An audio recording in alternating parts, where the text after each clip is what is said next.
Thunder Bay Fire responded to a structural fire in the 200 block of Windsor Street at around 11:30 last night. Upon arrival, crews encountered heavy smoke coming from the building and then made entry to apply water and get the fire under control quickly.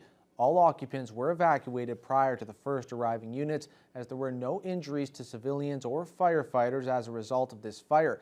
A total of 6 pumpers, an aerial ladder, and a command vehicle responded to the incident. Thunder Bay Fire Rescue would like to remind residents never to leave cooking unattended and to ensure all smoke detectors are in working order. The Lakehead University Native Student Association is hosting their 33rd annual powwow at the CJ Sanders Fieldhouse this weekend, with Lakehead students and the local community coming together to celebrate Indigenous culture and dance.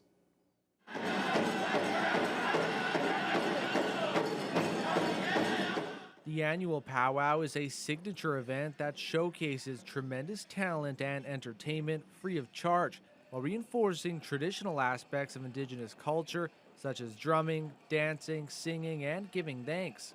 The event started on Friday with warm-ups, followed by the grand entry on Saturday from 12 to 6 p.m., along with a traditional feast that took place later in the day. And this was the first time since 2019 that the powwow was able to be hosted in person, as the last two have been virtual. Lakehead University Vice Provost Denise Baxter says being back in person adds a whole different element.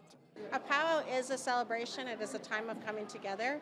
And, you know, when people can come into that circle with us and just be part of that, I think those are the really important times that we do come together.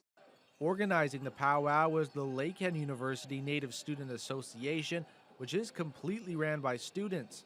Their goal is to promote the spirit of unity among Indigenous students at LU through social, cultural, and recreation events, in addition to promoting cultural awareness.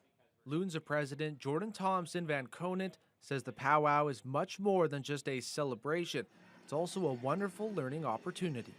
It's a great stepping stone to allowing these Indigenous students to feel more welcomed in these school spaces, because in the past it has failed them in that aspect because they unfortunately aren't always welcomed. So I feel like this is a great way to promote their culture and to promote them as people, to bring them into the community and to strengthen their bond with everybody. The 33rd annual powwow will continue on Sunday at 11 a.m. for another grand entry, followed by the closing ceremonies until 4 p.m.